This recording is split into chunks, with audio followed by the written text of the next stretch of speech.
歡迎嚟到連結呢個頻道，我係張師奶。師奶閱閱讀充實心靈。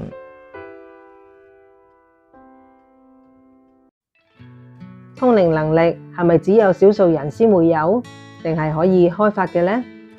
約翰喺書入面帶出一個好重要嘅訊息：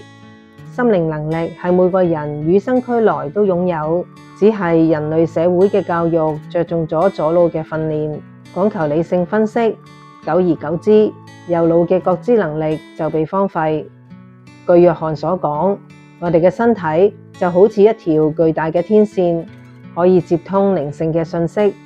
你只需要打開你嘅覺知，傾聽身體嘅語言，就可以尋求到靈性嘅解答。點樣開發我哋嘅心靈能力呢？書入面提供咗幾個方向：一、養成健康平衡嘅生活習慣，身體係靈魂嘅殿堂；二、多親近大自然，大自然嘅能量可以幫助調整你嘅頻率；三、細心留意身體發出嘅信號，直覺通常會透過身體嚟同你講說話；四、培養固定嘅冥想習慣，冥想係開發心靈能力最基本嘅練習。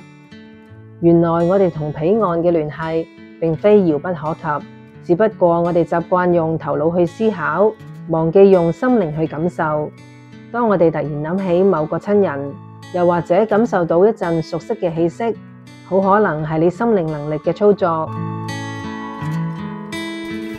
我哋嘅身體係一條接收天地信息嘅天線，